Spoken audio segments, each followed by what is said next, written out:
Ayo, ayo, ayo, ayo. Jaga.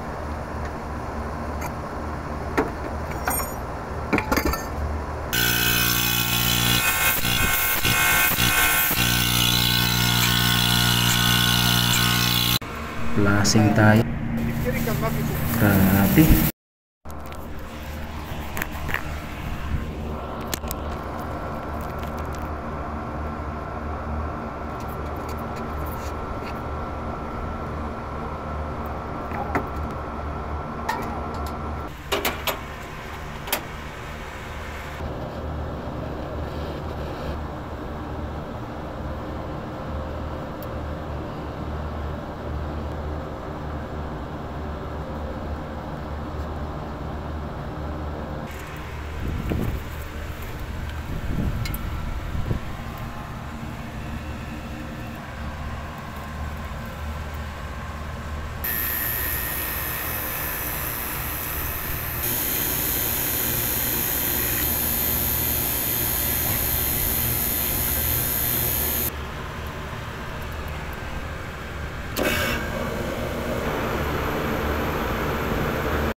Ayo, ayo, ayo, ayo.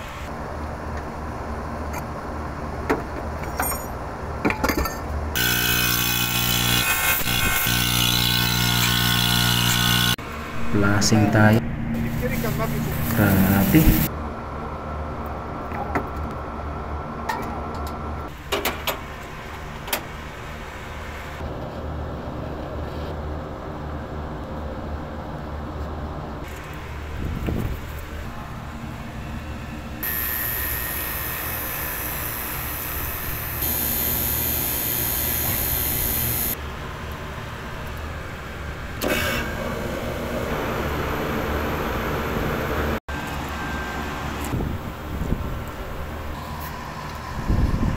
Ayo, ayo, ayo, ayo.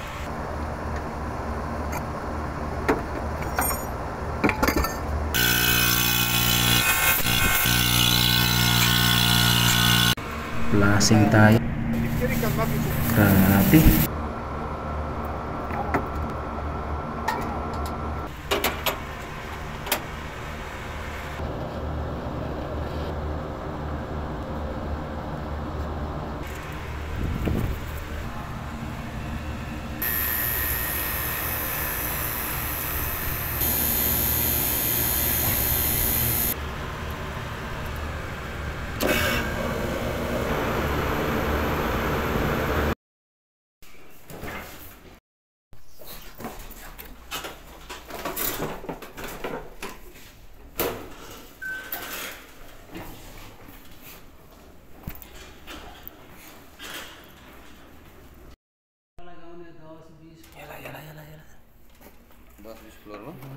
Sakala. Sakala. Sakala mah malu. Sakala malu manis.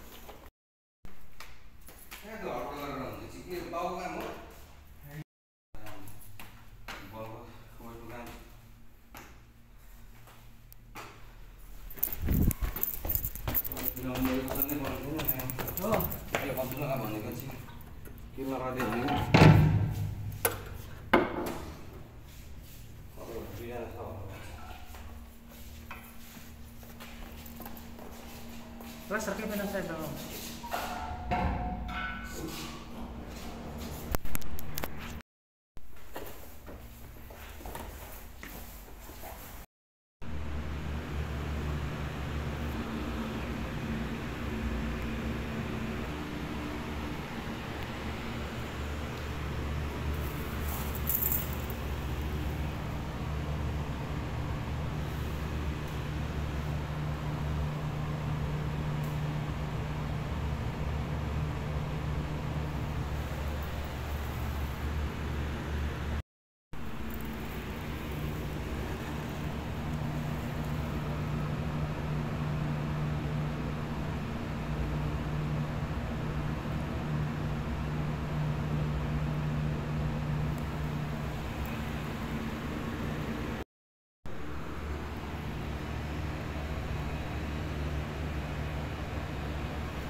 Ha?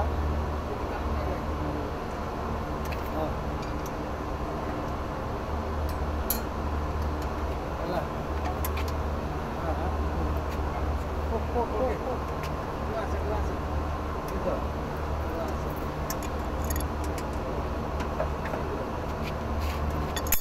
Garden ka na? Minus?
So guys, paano natin ma-check na okay itong bagong compressor? So ito, pwede nating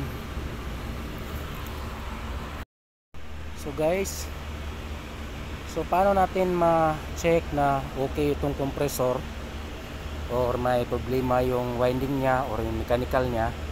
So dalawang paraan para ma-check natin yung condition ng compressor. So una, check natin yung continuity ng terminal niya. So 3-phase ito, kailangan parehas yung resistant or continuity. O kaya, yung isang last na option, papaganahin natin siya. So tulad ng mga ginawa ko pag ako ang mag-install. So yung isang paraan, check natin yung resistant, yung line 1, line 2, line 3. So ito, T1, T2, T3. So kailangan parehas yung resistant or yung reading ng ano natin, kilometer or tester. So i-check natin.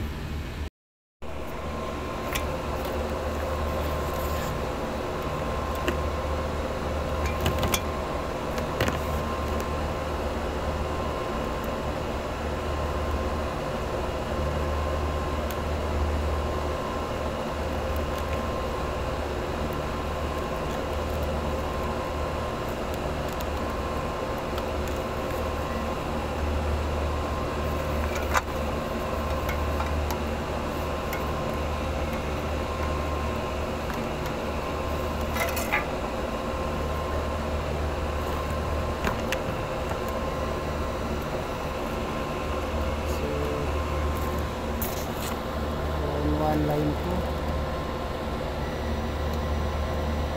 0.4, line 1, line 3 0.4, line 1, line 2, line 3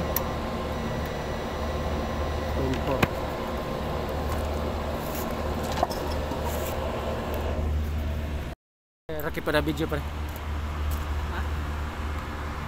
Rakip video.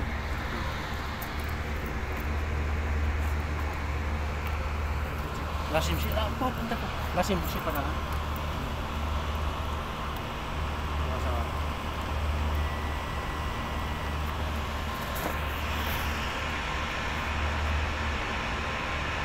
Line 1, line 2.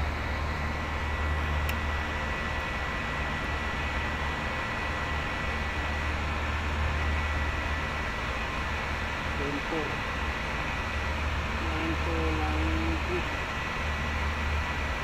line 4, line 1, line 3, line 4.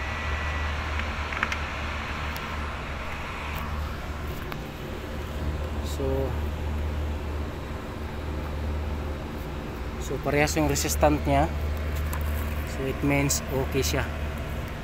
So yung isang paraan, papaganahin natin siya. Silinder ni tarang. Okay, open.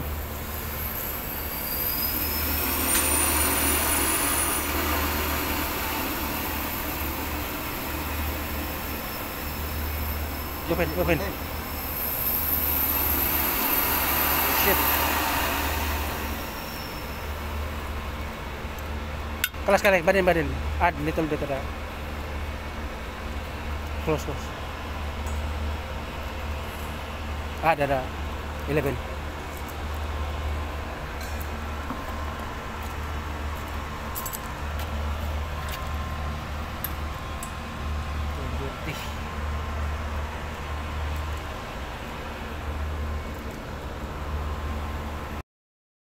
Kelas.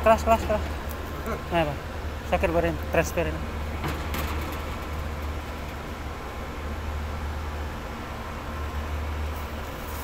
Close this one pipe. This pipe bend.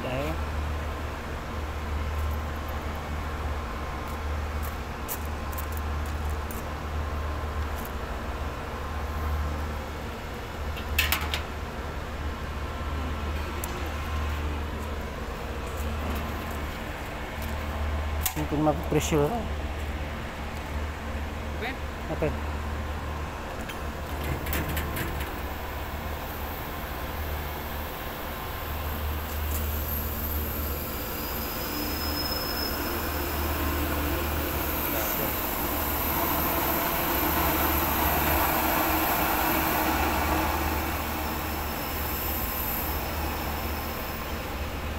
Open. Open.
Sekali.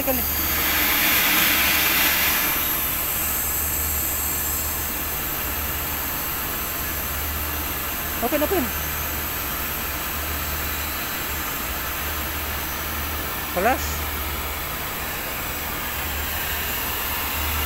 ये बंद है सर मैं करता बंद है सर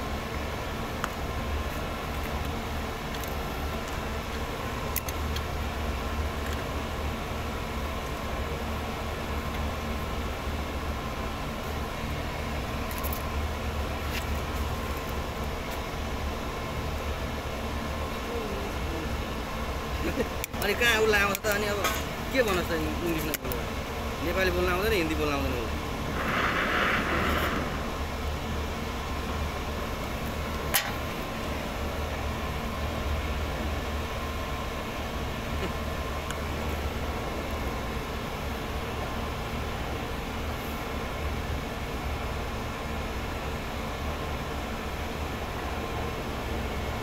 सामान्य इङ्ग्लिस तपाईँलाई चाहिँ आउनुपर्ने हो उसलाई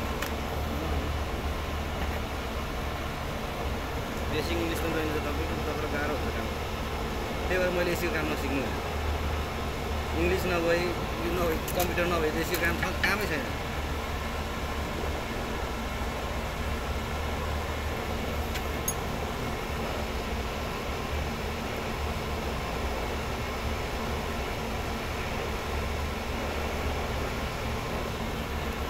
इन्डियनहरूसँग काम गर्नु पऱ्यो इन्डियन नेपालीहरूसँग काम गर्नु हुन्छ तपाईँसँग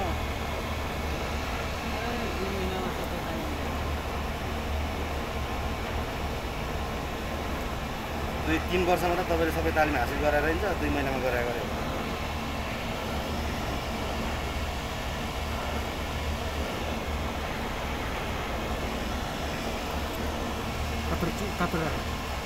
Copyright.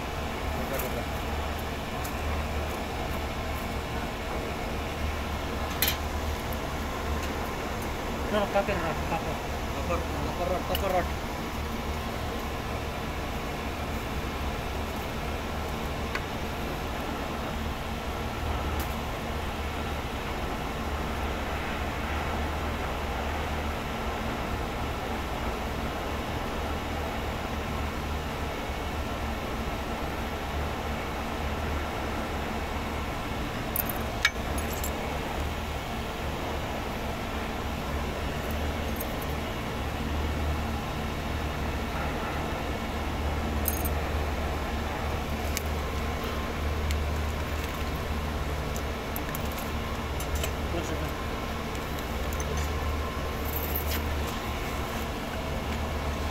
Oke, pada rambut.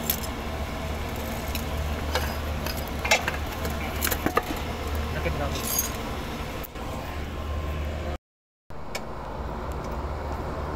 Lah.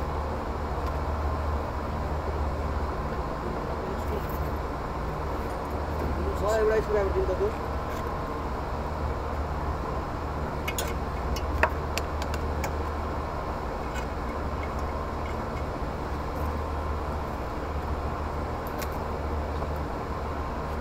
Kayak lu ulang lah deh.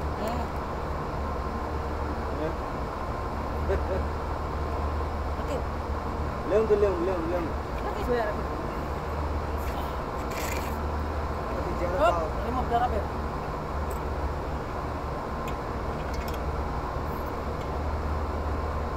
Kolik. This one easy, you know. This one, this side. Ada ini hina. Ayo.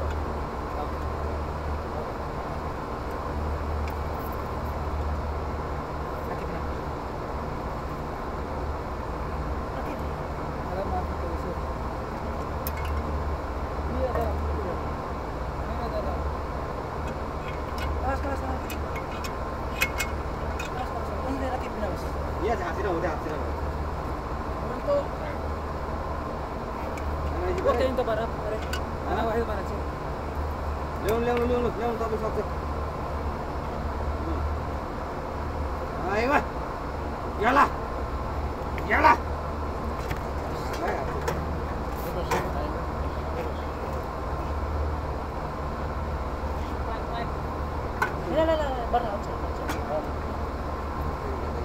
No, reverse. No. उल्टो भइरहेछ पुरा Either rakit barat. Take your side.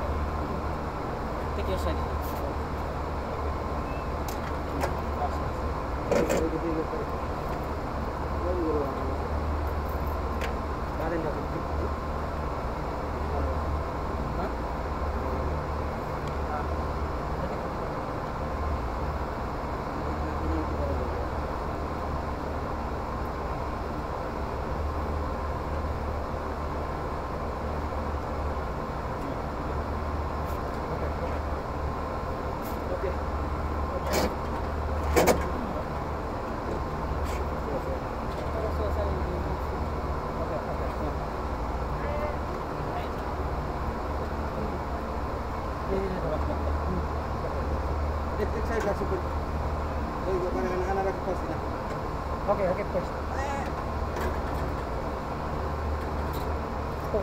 Pop. Lagi.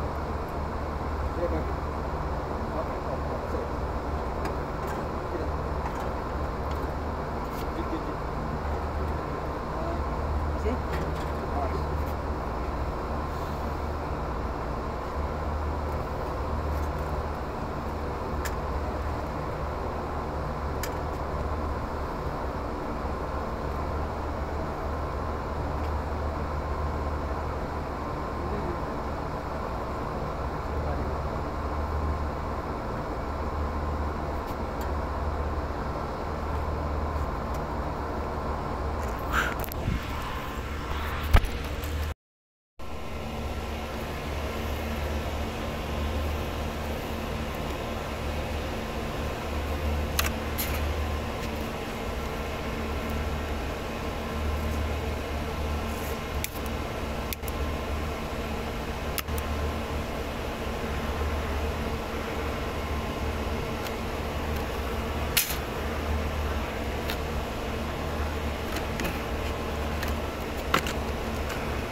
Longness flight. Lungness? Flight longness.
Lalaban na naman tayo.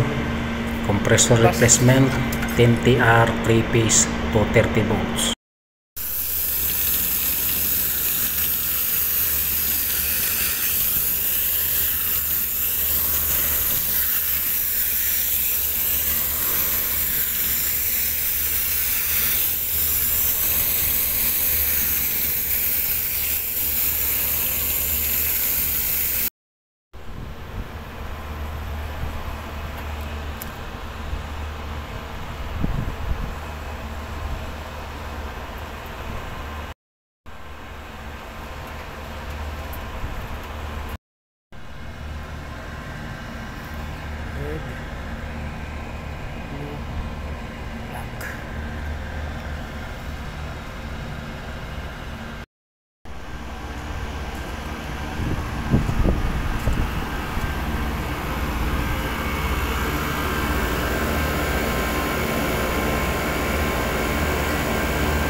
Okay, open. Shit.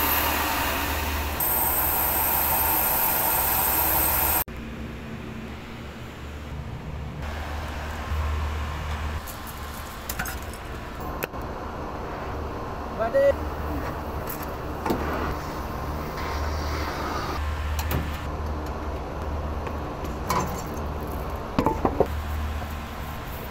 Okay, open. Shit.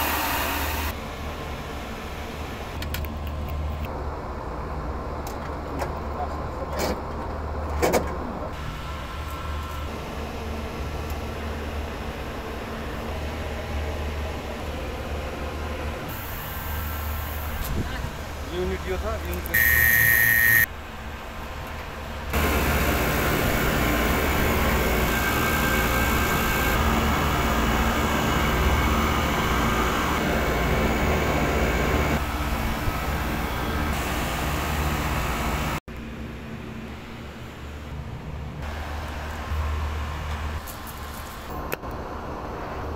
Balik.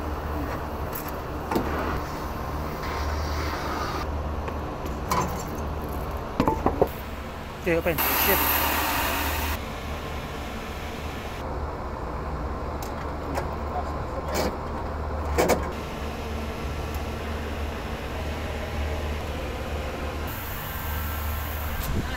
Unit यो छ unit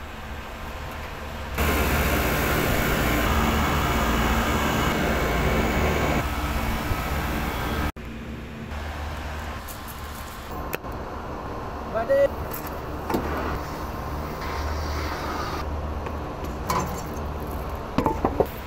Okay, open. Shit.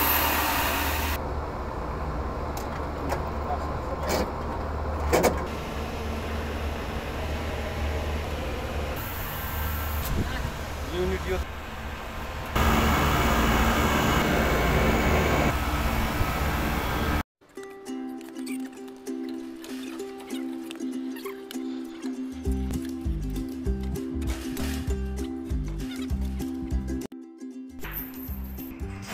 Din dun sa rooftop.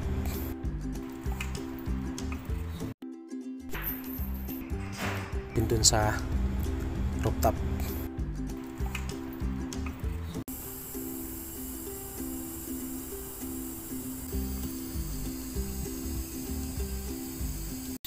Ito yung ginagawa ko guys bago ko install yung compressor para sigurado na walang problema o gumagana talaga yung compressor para sigurado.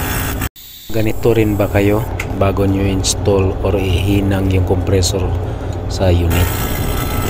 Ito yung ginagawa ko para sigurado. So paano natin ma-check na okay itong compressor or may problema yung winding niya or yung mechanical niya.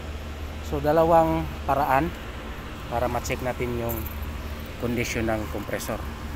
So una, check natin yung continuity ng terminal niya. So 3-phase ito, kailangan parehas yung resistant or continuity.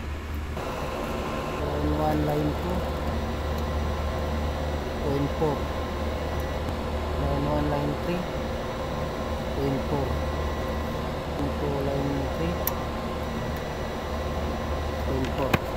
0.4. Last na option, papaganahin natin siya.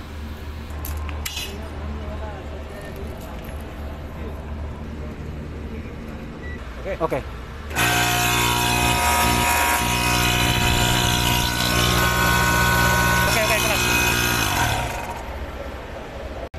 Condemn lang natin tong oil pipe equalizer dahil isang compressor lang yung system na kakabitan natin. So yan, magkarga na tayo ng refrigerant R22 guys. So ngayon, papakita ko sa inyo kung paano tayo magkarga dahil maraming nagtatanong, pwede ba tayong magkarga pwede ba tayong magkarga ng liquid at saka pwede rin ba tayong maraming nagtatanong kung pwede ba tayong magkarga ng refrigerant na liquid. So ngayon papakita ko sa inyo kung paano tayo magkarga ng liquid. So pasiunang turo sa inyo bago yung actual na pagkarga natin ng liquid. So pwede tayong magkarga ng liquid dito sa may discharge dito. So hindi tayo magbukas dito. Ito yung buksan natin para yung pasok ng freon na liquid dito sa discharge line. Tapos naka-off yung unit, tapos itong freon nakataob para yung liquid ang papasok. Pero pag nakatayo, dito tayo magbubukas. May high side. Pasok ng gas dito sa may suction line. Okay, pag liquid dito sa may discharge line, nakataob yung tangke. Pag nakatayo, nakaganyan, dito tayo magpasok o papasok yung freon. Dito natin papasokin. Dito tayo magbukas sa may suction line. Dito sa may low side, sa may suction line ang pasok ng gas. Okay? Pag liquid, naka-off yung unit dito sa may discharge line. Pag gas, gumagana yung unit. Pag gas, pag liquid, nakataob yung freon. Ang buksan natin pag liquid, nakataob yung freon. Yung bubuksan natin dito sa may high side. Yung pasok ng freon dito sa may discharge line. Okay? Pag gas, nakatayo yung freon. Ang bubuksan natin itong low side. Yung pasok ng freon dito sa may suction line. Okay? So ngayon, actual natin kung paano tayo magkarga. So tara. Banat na naman tayo.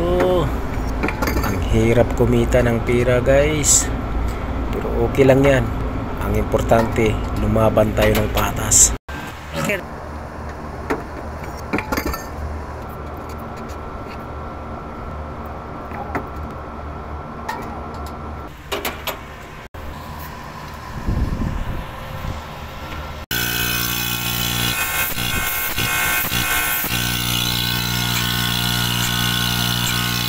Lasing tayo.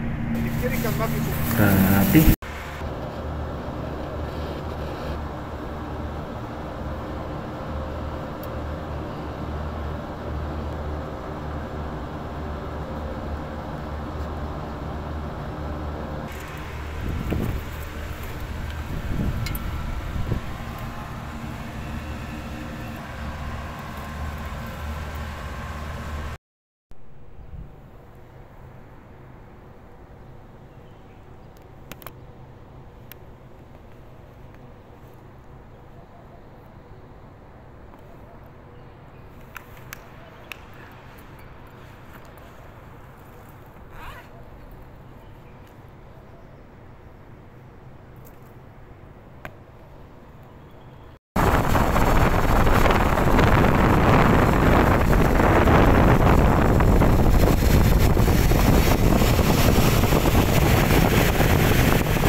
HVAC and chiller tutorial.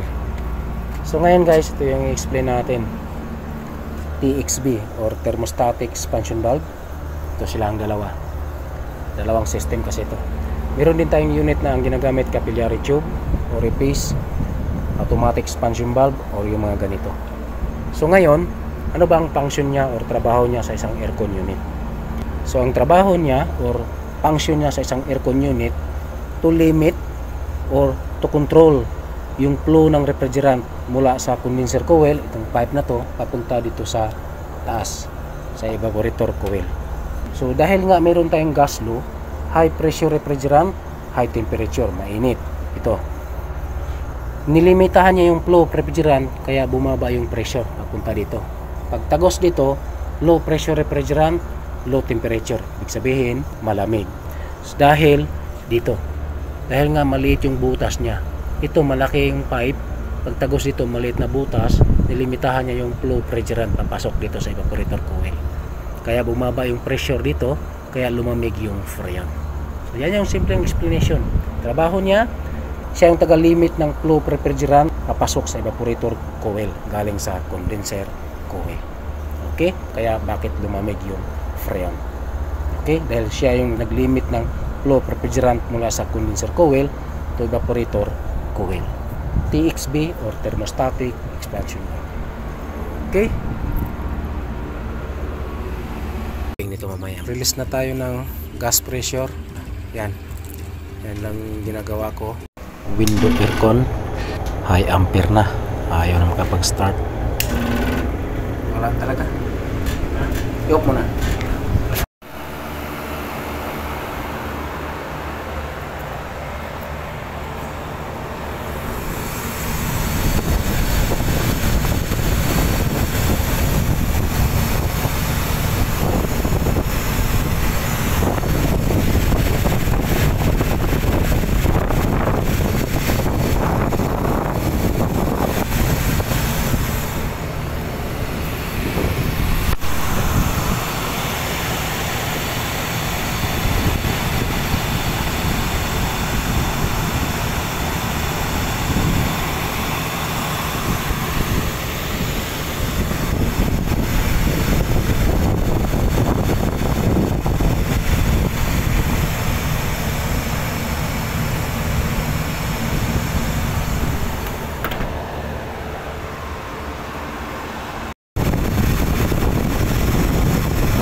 Flat na talaga siya. Dapat parehasyan siya yung hilo. Hilo. Ito wala.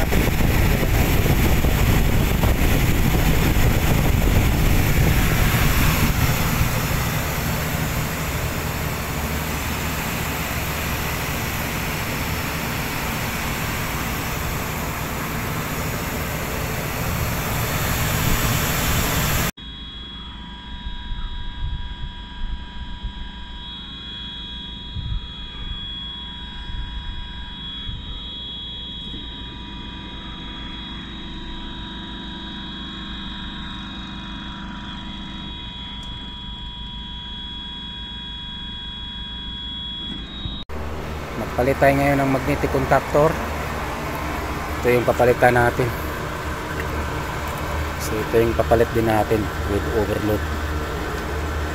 So tara. Magpalit tayo ngayon ng magnetic contactor. Ito yung papalitan natin. Ito yung papalit din natin. Return duct manual damper. So ito yung share ko sa inyo guys. Ayan o. Bukas yung 4 na ceiling tiles. Ito yung supply natin. So bukas yan. Yung room temperature natin is 25. Ayan o.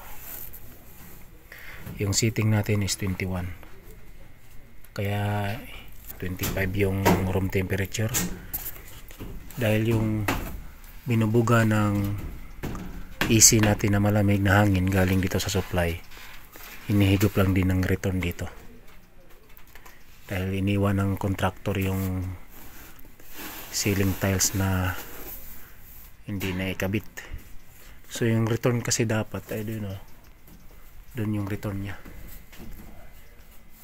Kaya hindi nakasirculate yung malamig na hangin dito sa loob ng kwarto.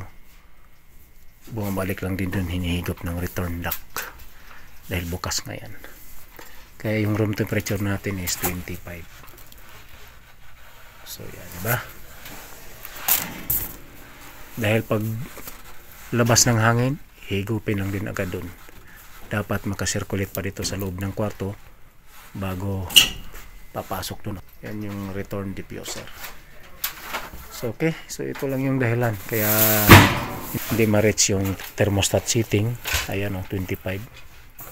Dahil nahihigop dun sa return. Okay. Marado na. Ayan o. Plasing lang natin gamit itong garden hose. Ang dumi. So yung evaporator guys, receive low pressure refrigerant liquid vapor mixture. Malamig siya dahil low pressure siya. Ibig sabihin low temperature. Magpalit tayo ng contactor. Ito yung papalitan natin. Chinamper natin isang linya. Ito yung papalit natin bago. So ito yung evaporator coil. Yang sa likod na yan. So ngayon, ano ba ang function or ang gamit or ang trabaho ng evaporator coil dito sa isang aircon unit? Tulad nito, package aircon. So ngayon guys, sa nakaraan nating video, ito nga yung expansion valve. So after ng expansion valve, ito na yung distribution papunta dun sa evaporator coil. Yung sa likod na yan, yung evaporator coil na yan. So ngayon, evaporator coil guys, receive refrigerant from this device, a low pressure liquid vapor mixture. Ngayon, meron tayong kasabihan na warm air goes to cold air. Ngayon, after itong device na to guys, yung refrigerant nag-evaporate. Low pressure refrigerant, low temperature. Ibig sabihin, malamig. So itong mga pipe na to, ito na yung distribution papunta dun sa evaporator coil. Dahil nga malamig na yung refrigerant, lumamig itong evaporator coil. So ngayon, habang gumagana itong blower, hinihigop niya yung warm air sa loob ng mga opisina. So ngayon, yung warm air na yon dito dumadaan dyan sa mga pens ng evaporator. Pagdaan dyan, na-absorb ng evaporator coil yung warm ng hangin. Dahil nga malamig itong evaporator coil. So na-absorb niya yung init. Kaya pagtagos ng hangin dyan sa pens na yan ng evaporator, malamig na yung hangin. So ngayon, malamig na yung hangin na tumatagos. Yan ay naman yung binubuga ng blower pabalik doon sa opisina na malamig na hangin. So in short, siya yung taga-absorb ng warm air para yung warm air magiging cold air pagtagos sa kanya. Para pagbalik ng hangin doon sa mga opisina, malamig na. Dahil nga ino-absorb niya. So, okay? So yan lang yung simpleng explanation kung anong function ng evaporator coil sa isang package or aircon unit. Okay?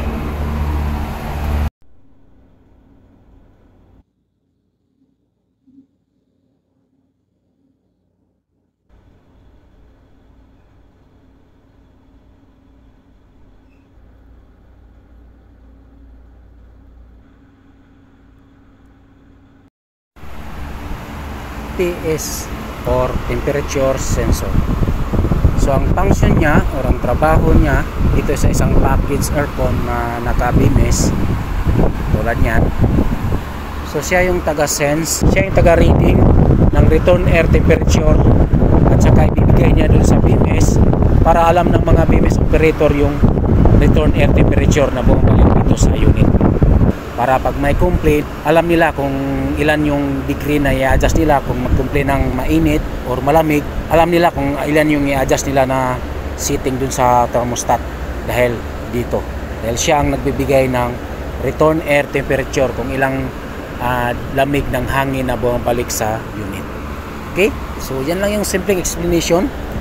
Nilalagay siya dyan para ma-sense niya yung temperatura ng hangin na dumadaan dyan, papasok dun sa unit, para pag may complaint sa unit na to, alam ng mga BMS operator kung ilang i-adjust nilang degree. Dahil for example, kung nainitan yung mga kwarto, dapat babaan nila dun sa return air temperature yung setting ng thermostat. Pag malamig naman, tataasan nga ng kunti dito sa return air temperature yung setting para mag-automatic yung unit. Okay, so in short, siya yung taga-reading ng return air temperature, kung ilan yung lamig ng hangin na bumabalik dito sa unit. Okay, ito yung reading ng gas pressure, running ampere ng compressor, 10TR trim screw type compressor. Pero ito yung after ng direct expansion, nag-yellow. Ito yung reading ng gas pressure, running ampere ng compressor, 10TR trim screw type compressor.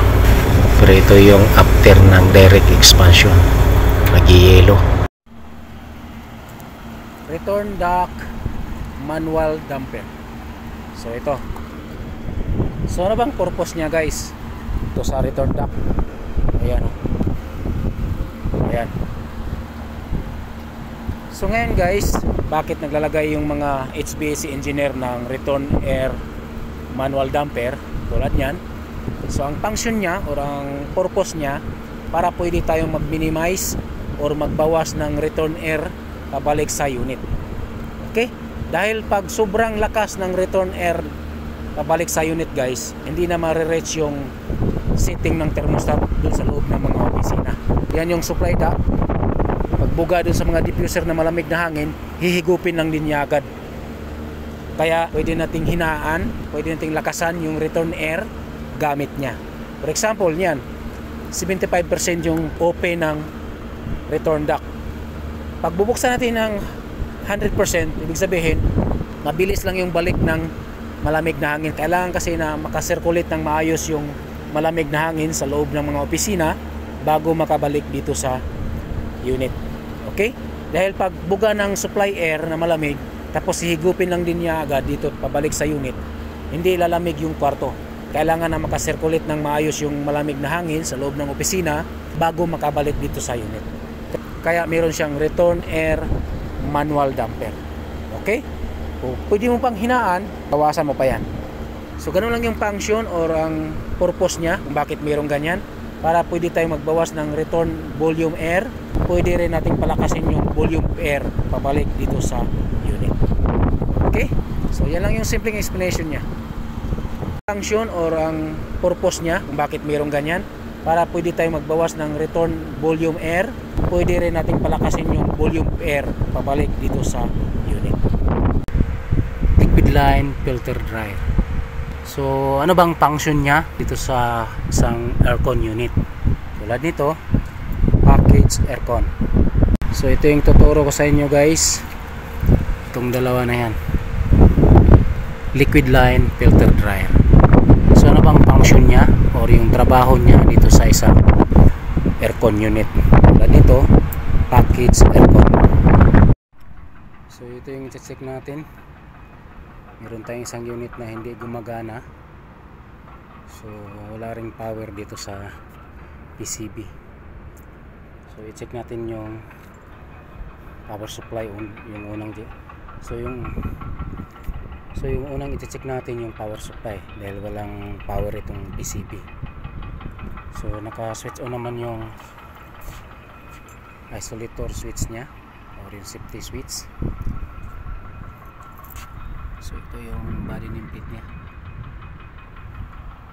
So i-check natin dito sa line side ng breaker kung meron bang power supply. So check natin. So ito yung tuturo ko sa inyo, guys, yung isa sa safety device ng compressor. Ito siya,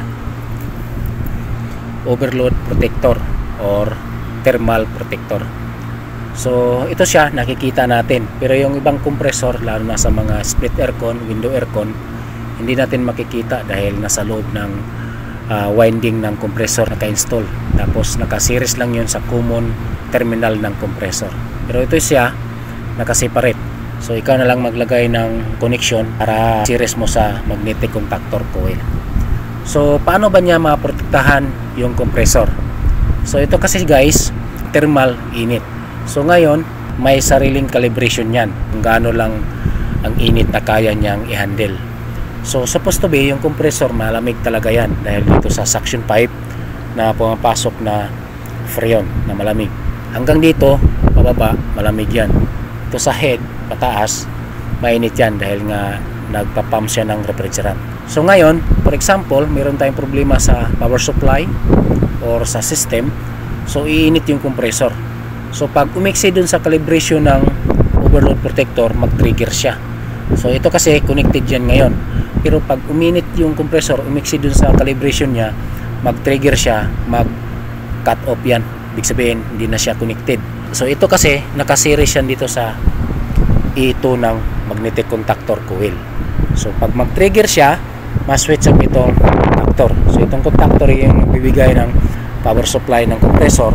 So sabihin, ma-switch up yung compressor. So ganun lang kasimple para maprotektahan niya yung compressor, para hindi gana ng gana kahit sobrang init na ng compressor. Ganun kasi, pag continuous pa rin gana ng compressor, masisira yung compressor electrical winding sa loob. So ganun lang niya maprotektahan yung compressor para hindi masisira na gumagana ng gumagana na sobrang init na. Okay, so yan yung isa sa safety device ng compressor. So marami pa, so gagawa din tayo ng separate video niyan para hindi masyadong mahaba yung video natin. Okay, so ito yung tuturo ko sa inyo guys, itong dalawa na yan, liquid line filter dryer. So ano bang function niya or yung trabaho niya dito sa isang aircon unit? Dito, package aircon. So yung function niya guys, or yung trabaho niya dito sa aircon unit, siya yung tagasala ng dirty substance na masama dun sa refrigerant sa pagpapump ng compressor. Hindi kasi natin maiwasan yan, lalo na pag matagal na or luma na yung compressor. Mayroong maliliit na substance galing sa mechanical na compressor, sasama yun sa pagpapump ng compressor, sasama yun sa system. So dyan nasasala yung dirty substance para hindi na kapunta yung dumi na yun sa evaporator tapos pabalik naman dito sa compressor. So siya yung tagasala ng mga dirty substance na masama dun sa refrigerant sa pagpapump ng compressor. So dyan nasasala yung mga dumi sa loob ng system. So pamalalaman naman natin din yan guys pag pag sobrang dumi na or clog na yung liquid line filter dryer. So magbago yung natin, discharge at saka suction pressure. So pwede na rin natin yun papalitan siya. Okay, so yan lang yung purpose niya, tagasala ng dirty substance sa loob ng system. Okay, liquid line filter dryer.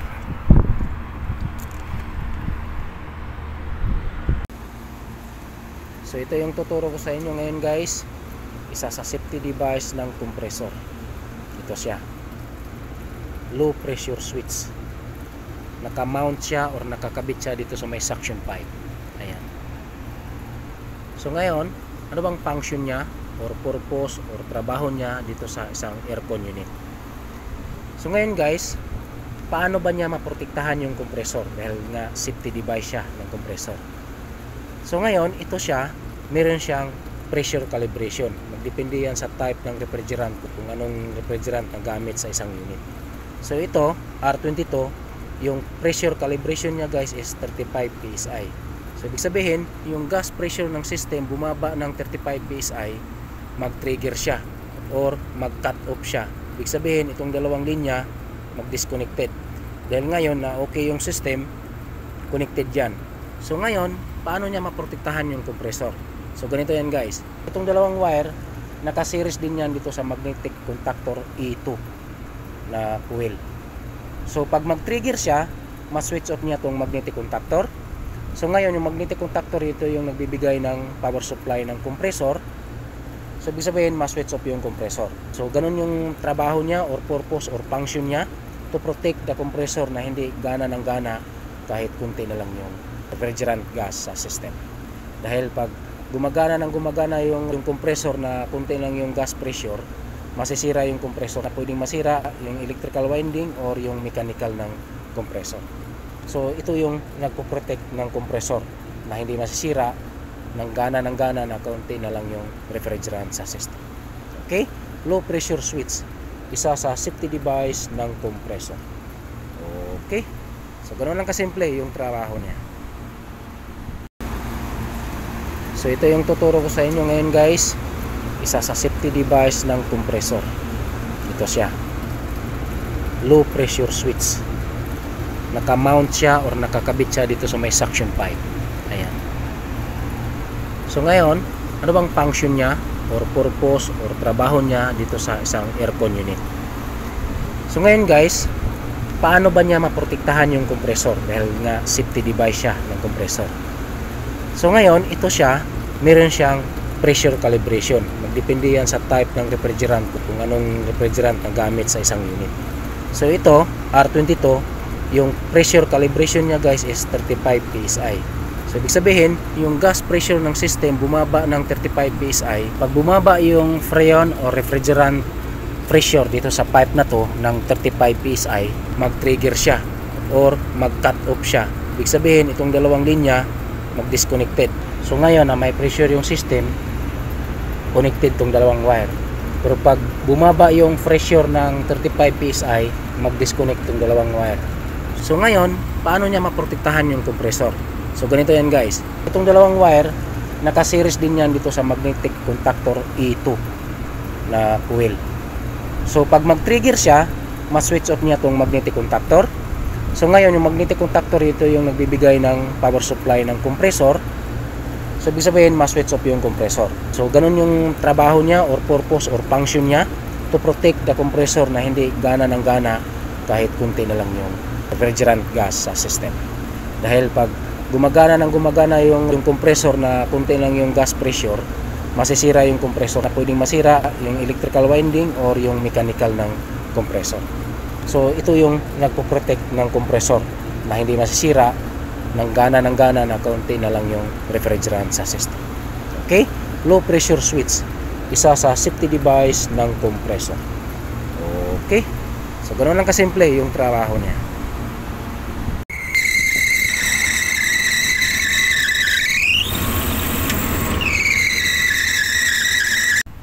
So ito yung tuturo sa inyo guys, isa sa safety device ng compressor.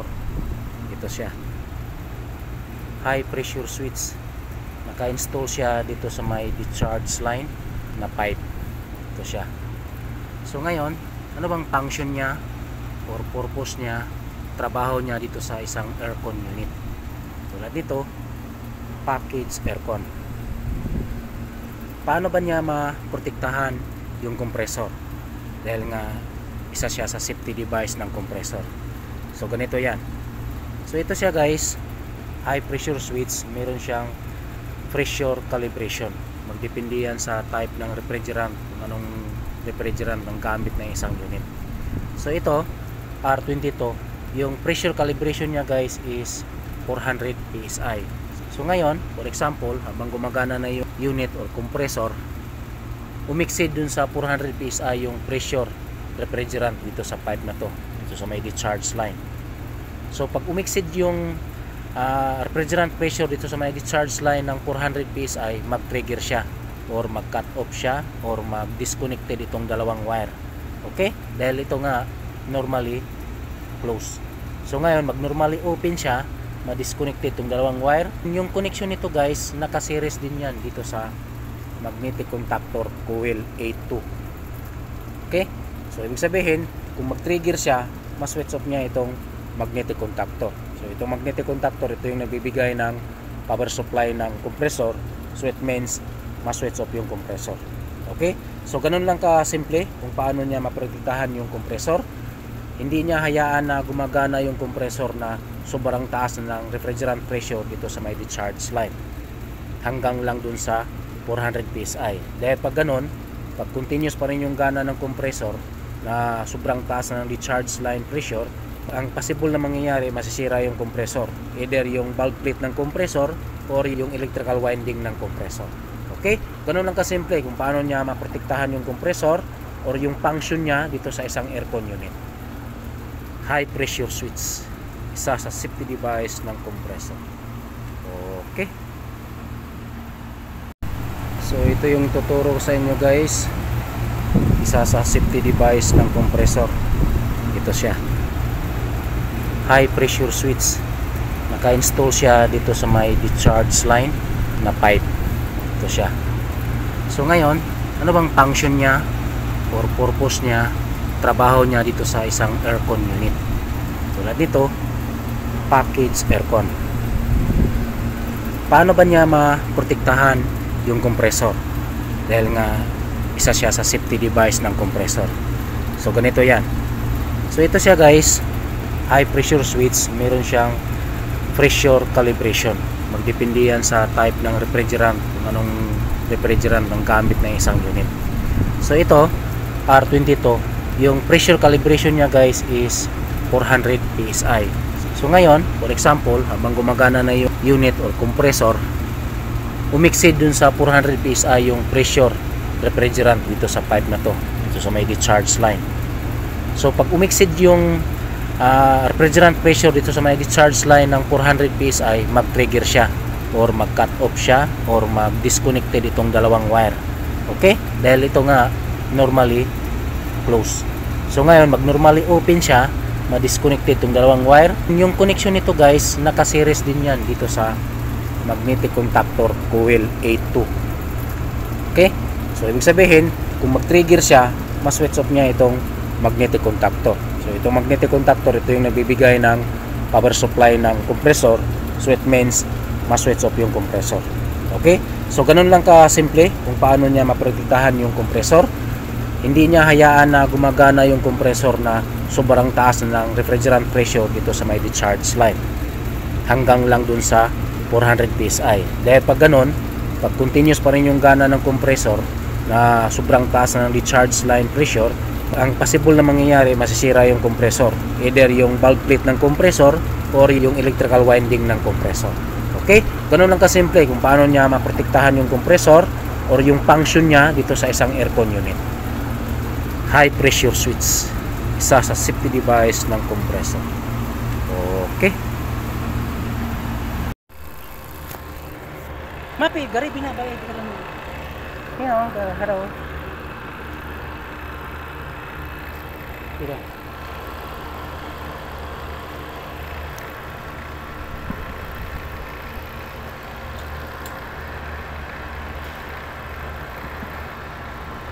So, magkarga tayo ngayon guys.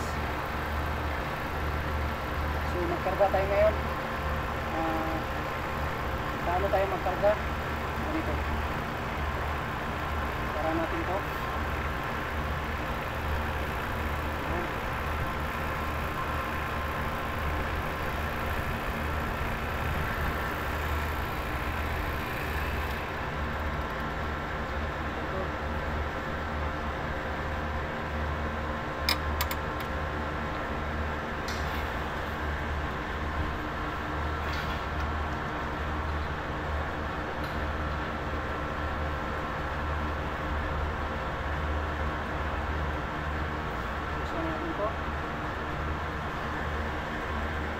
I-force lang natin ng konti.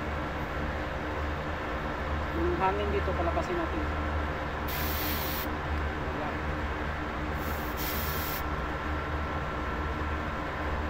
Tapos ngayon, pag magkarga tayo, pag nakatayo yung freon, gas yan. Ang bubuksan natin ito. Itong high side, ang pasok ng freon dito. Pag magkarga tayo ng liquid, pwede ba? Pwede rin. Nakataob itong gate, tangke. Nakaganyan. Pero yung bukas natin, hindi dito. Dito tayo magbubukas. Pasok ng freon dito sa may discharge line. Okay? Pag liquid ang ipapasok natin o i-charge natin, nakataob yung freon, itong high side ang bubuksan natin. Pasok ng freon dito sa may discharge line. Pero pag gas yung ipapasok natin, gas yung i-charge natin, dito tayo nagbubukas, tapos nakatayo ito. Pag ganyan, gas yung ipakarga natin, ito yung bubuksan natin sa high side, sa low side, ipasok ng freon dito sa may charge. Okay? So gas muna ikarga natin, nakatayo yung freon. Ayan. Gas yan, refrigerant gas. Bukas natin dito sa mga suction. Pasok ng freon dito. Pag gusto pag liquid, pwede rin. Kung ang gawin mo, sara mo to. Pataog natin to.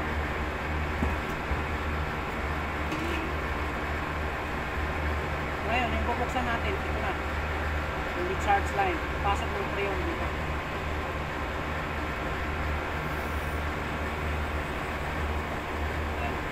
Pag liquid, nakataog. Yung buksan natin na kids manifold dito sa may high side. Pasok ng freon sa may discharge line. Okay? Pag gas, nakatayo lang yung freon, yung bubuksan natin ito. Yung side, pasok ng freon dito sa may suction pipe. Okay, ano lang. So liquid ang pinasok natin ngayon para mabilis.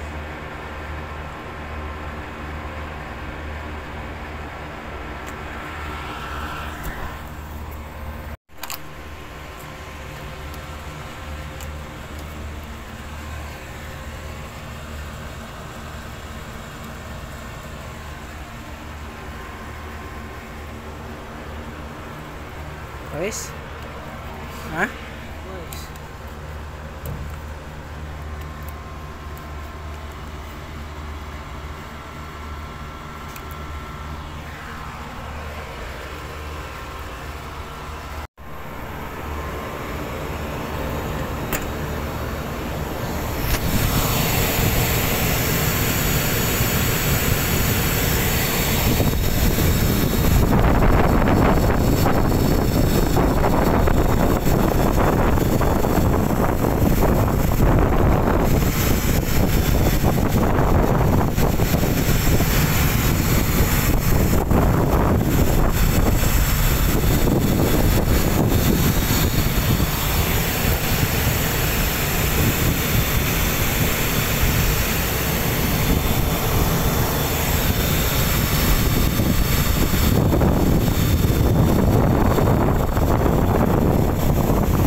Fuji Electric, iwan yung error dahil undercharge yung system. May leak dito sa may king bulb. Minodify ko yung expansion ng train package aircon 25TR. Yala. दोस्तों देखो कल जो मैं बताया था कि कपलरी क्या मुश्किल है, इसीलिए ट्रिप बार बार हो रहा है कंप्रेसर, वही हुआ। देखो कल हम कपलरी को चेंज करके देखो वीडियो बनाने का टाइम तो उतना नहीं मिला, टाइम हो गया हम लोग को, लेकिन देखो उसी चीज़ को आज सब कुछ करके तैयारी करके चलाया है। देखो कितना अच्छा कूलिंग है, सेम टू सेम आइस, जैसे हम लोग की बर्फ है ना वो सेम टू सेम है। अब ये तो अभी चल रहा है बुलोड़ो, इसमें भी देखो अभी आइस नहीं आ रहा है। देखो अभी आइस, पहले आइस था तो पड़े देखो अभी आइस नहीं है, पहले आइस आता था, अभी आइस नहीं है। देखो कहीं पर आइस है, कितना बाहर खो करके वो पानी छू रहा है। अभी देखो हम लोग अभी गैस भरा है, जस्ट भर करके देखा पूरा स्पीड हो गया है। तो बार बार कंप्रेसर ट्रिप होता है तो इसका मतलब नहीं कि हमारा एक खराब है, ये कोई ज़रूरत नहीं है। पहले मेहनत करो, बाद में देखो। हमको भी पहले बहुत परेशान था, लेकिन पड़े रहता पूरा हम लोग मिल करके इसको कर दिया था। धन्यवाद दोस्तों, ऐसा ही काम नहीं मिलेगा, हम बार बार आप लोगों को दिखाते रहेंगे, बनाते रहेंगे, क्योंकि टाइम नहीं है। इसीलिए इसको मैं आगे बना करके आप लोगों को दिखाया, क्योंकि इससे भी आगे दिखाएंगे और दिखाएंगे। बहुत अच्छा, अभी ऐसा ही करके कपड़े चेंज करके बहुत अच्छा देता है। थैंक यू दोस्तों।